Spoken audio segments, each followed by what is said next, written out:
Welcome to Technical Science Refresher course with Ma'am T.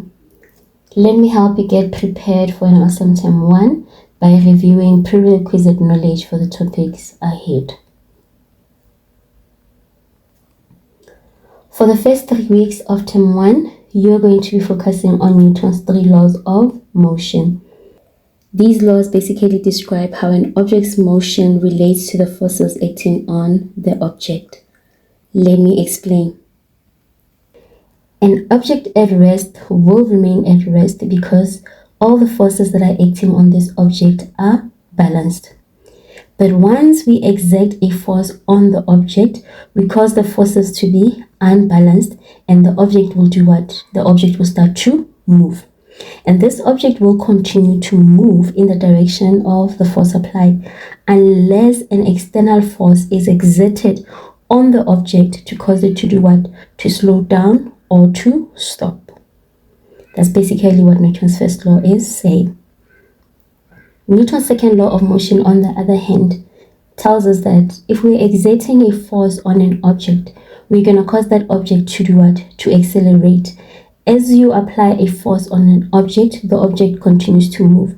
The more you increase the force, the more the object moves, or the faster the object moves, hence it accelerates more.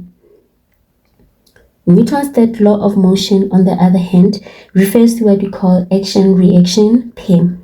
Action-reaction pair simply says when object A exerts a force on object B will also exert a force on object A of equal magnitude but acting in the opposite direction. Can you recall an example for this situation? If this object is placed on a surface, this object is exerting its weight on the surface, but the surface, on the other hand, is exerting what? A normal force upwards on the object. That is why this object is not moving in the vertical axis. So you can clearly see understanding your forces is very crucial in you mastering Newton's 3 laws of motion. With that said, let's get into it. In grade 9, you learned that there are 3 types of forces: contact forces and non-contact forces. I am only going to be focusing on the ones relevant for Newton's laws of motion, and that is tension, normal force, and frictional force. Let's review. Contact forces are forces that require touching in order for the force to act. So tension is said to be a force that acts on a string. The symbol for tension is capital T. If I have a surface, and on top of the surface I have a block, I tie a rope on this block and I pull it. There is going to be tension on this rope. Because of that, I will label this T. Tension is a force, so the unit for tension is the same as the unit for all the forces that you know. It is going to be Newton. Normal force is defined as a perpendicular force exerted by the surface on an object that is in contact with the surface.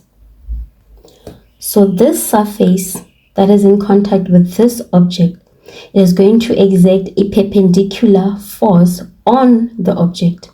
So because the force is being exerted on the object, our force is going to start from the surface and is going to point upwards, perpendicular upwards.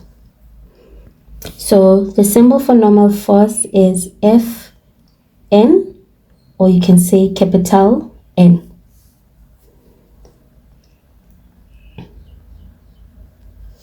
Frictional force is defined as a parallel force to the surface that opposes the motion of an object and acts in the opposite direction. So this rope, if I pull with this rope, the object is going to move towards the left. So frictional force says it opposes the motion of the object and it acts in the opposite direction. So if this object is going to be moving to the left, it means frictional force has to move to the right. So I'll represent frictional force, arrow pointing to the right, and the symbol for frictional force is F. So I'm just going to represent it as F. Can you recall the name given to this type of diagram that I drew here? If you can recall the name given to this diagram, please write it in the comment section. We have two types of frictional force, and that is static frictional force and kinetic frictional force. Static frictional force is a force that acts between two surfaces that are not moving relative to each other. Emphasis, not moving. Whereas kinetic frictional force is a force that acts between two surfaces that are moving relative to each other. Remember we said that friction can be written as just F. Now, because there are two types of frictional force, we have to be able to differentiate or distinguish which one is which. So for that, static frictional force will be written as Fs and kinetic frictional force will be written as Fk. Now, the formula to calculate the frictional force is always the coefficient of friction. In this case, it will be the coefficient of friction for static frictional force, hence US, multiplied by the normal force, and kinetic frictional force will be the coefficient of kinetic friction multiplied by the normal force. Remember, this Fn can be also written just as a capital N. So this static frictional force says they are not moving. So if I have a surface and an object on top of a surface, and I push this block, I apply a force to push this object, and they say the object is not moving, it is stationary or it is at rest. That means the frictional force that is exerted here, it is going to be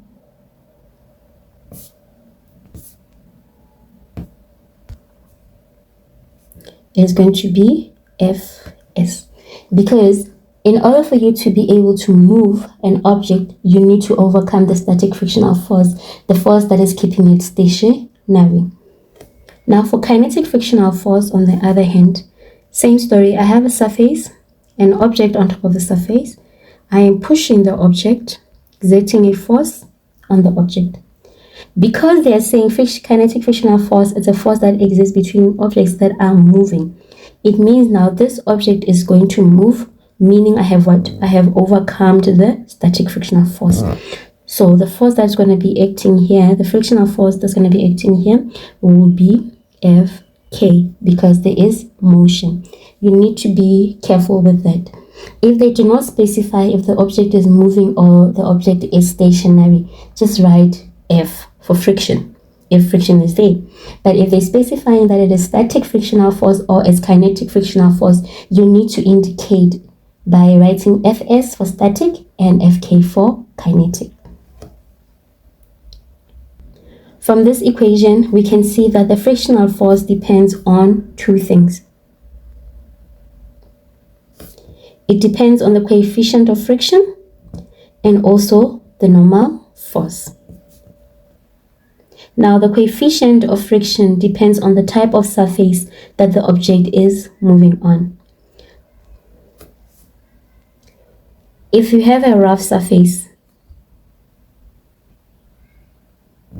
then you definitely have friction. So for a rough surface, friction is greater than 0. And often at times when they speak of a smooth surface, they imply that friction is 0. And at times when they say the surface is frictionless,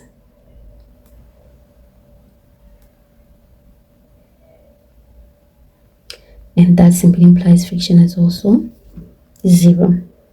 So these are the type of keywords that you need to pay attention to when you're answering Newton's laws of motion. Non-contact forces are forces that act over a distance.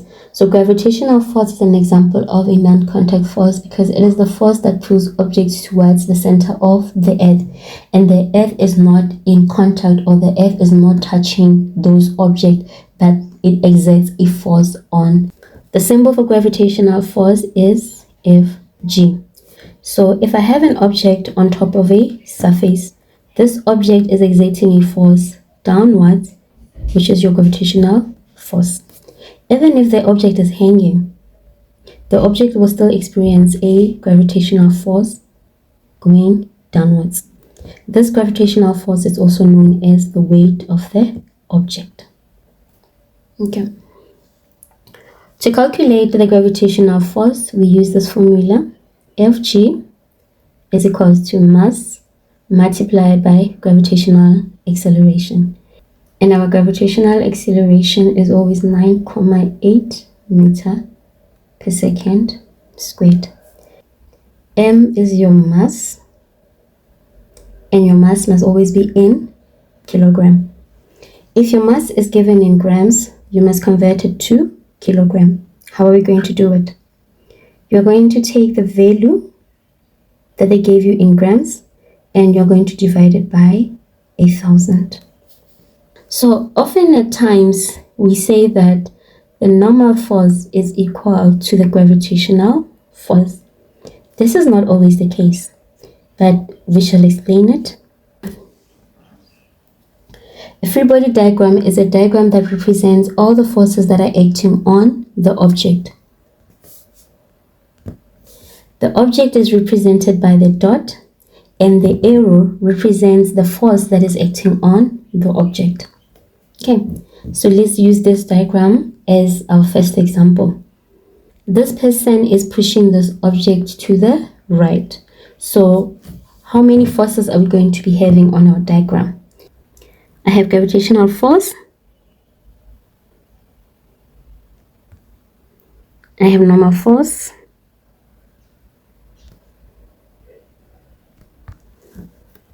The force applied is going towards the right. And there's always friction that opposes the motion of the object. Let's label our forces. This will be my Fg or my W. This will be my force applied. This will be my normal force, or I can say capital N. And this will be my frictional force. So I just wrote frictional force there because I do not know if the object is moving or it's stationary. So if my object is moving, I will label it Fk. And if my object is at rest, it is not moving, I will label it Fs. The length of the arrow matters because it tells you the magnitude of the force that is acting on the object. So the longer the length of the arrow, the bigger the magnitude of the force. The shorter the length of the arrow, the lesser the magnitude of the force. Keep that in mind. Can you pause the video and attempt to do this one on your own? You got it? Let's check.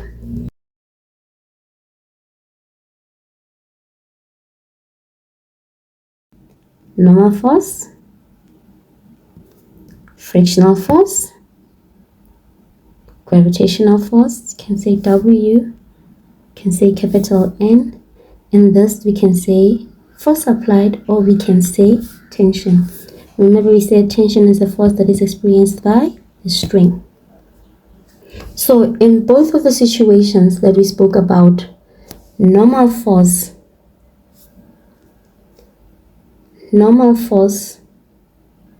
is equal to Fg and is equal to mg. But this is not always the case. In grade 11, you only dealt with it like this, but it is going to change when you get to grade 12. I have a pushing force. What is going to happen in this situation? The tail of this force is going to start exactly on the dot, and the arrow is going to continue pointing into the direction of the force. So I'm going to have the force applied, gravitational force, normal force, frictional force. So my frictional force is a bit longer. Let's shorten it. Let's quickly label it. Fn, it's always up. So for this force applied, I'm going to use the label that is given on the diagram. So if the force is labeled on the diagram, use that as your label. So I'm going to have F, I'm going to have FG or W, and I'm going to have F. So let's say this person was not able to push the object and the object was... So now, how are we going to determine the normal force when I have a force acting at an angle? First, we have to resolve this force into its components, the horizontal component and the vertical component. I'm going to have the vertical component and I'm going to have the horizontal component.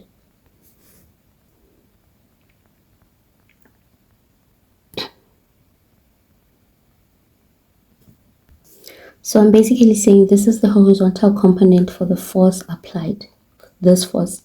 And this is the vertical component for this force that is applied.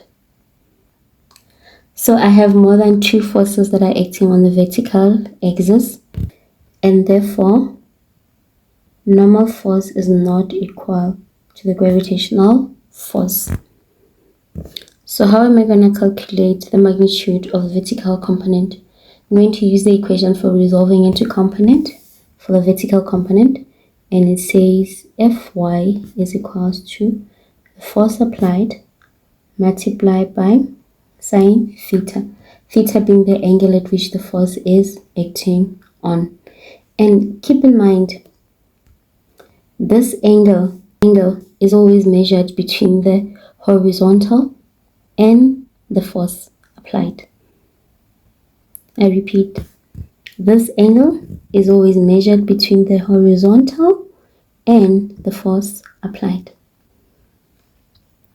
Now on top, I just have the normal force, and at the bottom I have the gravitational force and the vertical component. So Fn is equals to Fg plus Fay. I know my Fg is mg, plus I know my Fy is Fa sine theta. And this equation gives me a normal force for a pushing force at an angle. This is the equation that I will be using, and not that one that says Fn is equals to mg. Try this one on your own. Let's see if you got it right. The force that's being applied is going that way at an angle. The tail is starting at the dot and the arrow is pointing into the right direction. Normal force always going up, gravitational force going down, and then frictional force opposing the motion going to the left. So I have F, the force applied, gravitational force or the weight. I have friction. I have normal force. So now let's say this person was able to pull the object, then I would say this is Fk. Same story. This force has to be resolved into its vertical component and into its horizontal component. So it's going to be the vertical component, then the horizontal component. Fay, Fax. There's more than two forces acting on the vertical, so Fn is not equal to Fg. The vertical component equation still remains Fy is equals to Fa multiplied by sine theta. Now on top, I have the normal force in the vertical component, and at the bottom I only have Fg. So it is going to be Fn plus F of Ay is equals to Fg.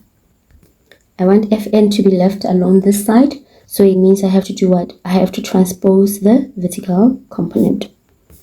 So let's transpose. I'm going to have Fn is equals to FG minus the vertical component, which is going to be mg minus FA sine theta. So this equation is to calculate the normal force if I have a pulling force that is acting at an angle. Take a guess. Do you think it is easy to pull the object or to push an object? Write your answer on the comment section and let's have a discussion about it. Two-dimensional motion, known as 2D, is a topic that you did in grade 10. And two-dimensional motion is defined as motion along a straight line, either forward or backward. So velocity is defined as the rate of change in displacement. So velocity and speed are actually the same. The only difference is that speed is a scalar quantity, does not have direction, whereas velocity is a vector quantity, it has direction. But they're almost both measured in meter per second. And they're basically telling you how fast that object is moving. The symbol for velocity is v. The unit for velocity is meter per second, or you can write it as m dot s to negative 1. The formula to calculate velocity, do you still remember it? It's v is equals to change in displacement over change in time. So the unit for the displacement must be in meter per second, and the unit for delta t must be in second. So you should remember these things from grade 10. If your distance is given in meter, you must be able to convert it to meter by multiplying the value by 1,000. And if your time is given in an hour, you must convert it to seconds by dividing your value with 3,600. These are the things that you should know from grade 10.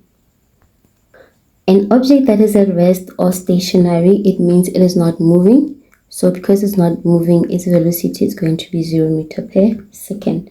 Uniform motion or constant velocity. Uniform means the same. You're all wearing school uniforms. You're all the same, identical. Or constant velocity. Constant velocity just tells me what? The v final that I'm traveling with and the initial velocity that I was traveling with are the same. Okay? So if that is the case, it means the change in velocity is going to be 0 meter per second. There won't be any change in my velocity if I'm traveling with the same velocity from start till end. Okay? Okay. So if your velocity is given in kilometer per hour, you must be able to convert it to meter per second. And how are you going to do that? You're going to take the value that they gave you. You're going to multiply it by 1,000 divided by 3,600. Well, I love a shortcut. Instead of doing all of that, I prefer taking the value and just dividing it by 3.6. We get the same answer. If you don't believe me, convert 100 kilometer per hour to meter per second. Use this method, then use this method. Write your answer on the comment section to prove me right. We are almost at the end of our refresher course. If you're finding this useful, please don't forget to give it a thumbs up. Don't forget to like the video and share it with your friends so that they also get an opportunity to learn. Acceleration is defined as the rate of change in velocity. The symbol for acceleration is small a, not capital A.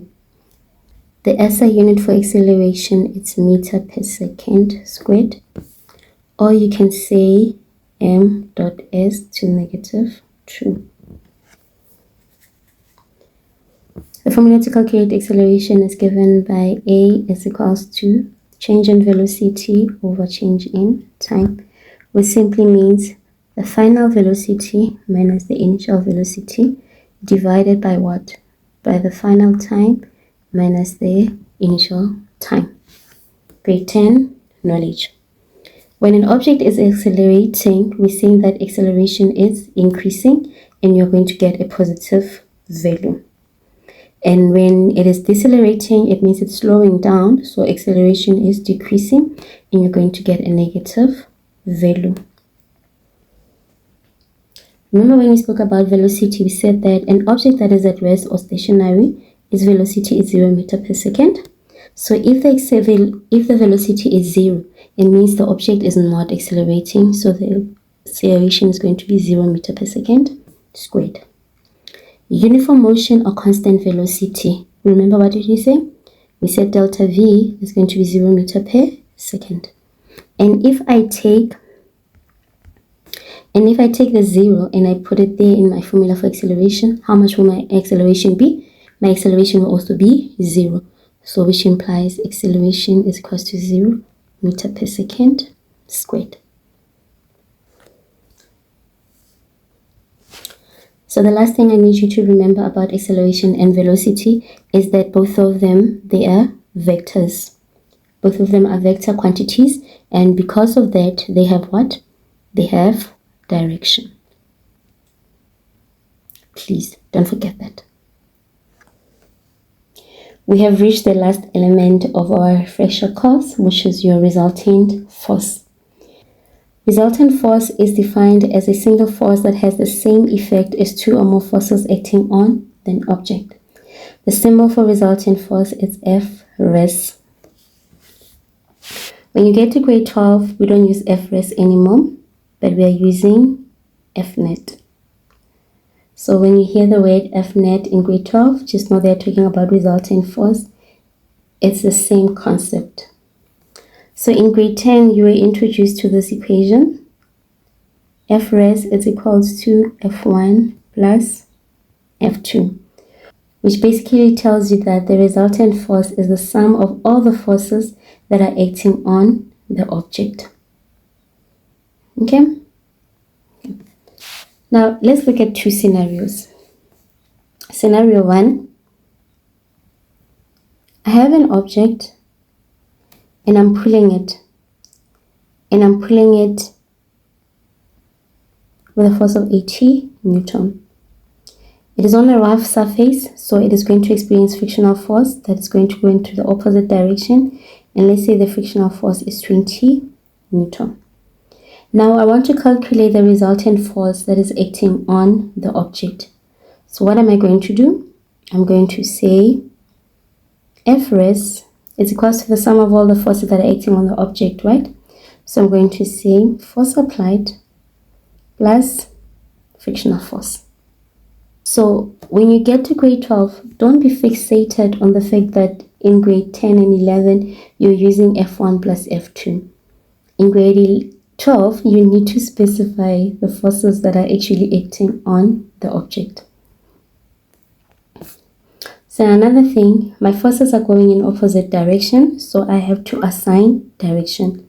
So the 80 Newton is going to be a positive and the 20 is going to be negative. Why? I prefer to choose the bigger force as a positive in order to avoid having a negative in my answer.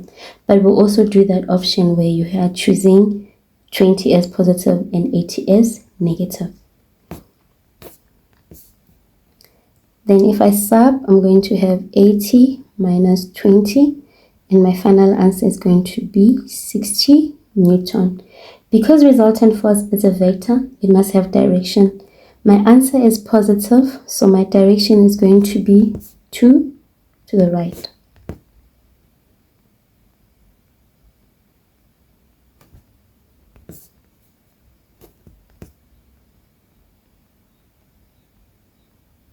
Another person can decide to say east. So if I decide to make the 20 positive and the 80 negative, that means I'm going to have F res is equals to negative 80 plus 20. My answer is going to be negative 60 Newton. So you never leave your answer with a negative. because this tells you the direction in which the force is going. So your final answer will be 60 Newton, right? My resultant force is greater than 0. It is 60 Newton, greater than 0. That means this object is actually in motion. So if the resultant force is greater than 0, it means that the object is in motion. Scenario 2. I have an object, I'm still pushing it. This time I'm pushing it with a force of 50 Newton. But this object is experiencing a frictional force of 50 Newton. So how much will the resultant force be? F res is going to equal the force that is applied plus the frictional force. The force that is applied is 50 minus 50. My final answer is going to be 0 Newton. So because my resultant force is 0, it means the forces are balanced and there is no motion. The object is not moving. So it means that if F res is equals to 0, then there is no motion. Please keep that in mind. This is very important.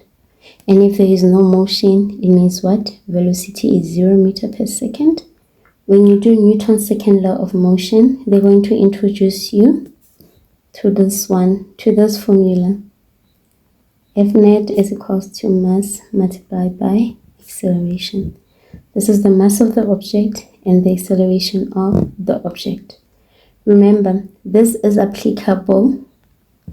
This equation is applicable when there is motion. When there is no motion, F net is equals to 0. Remember that.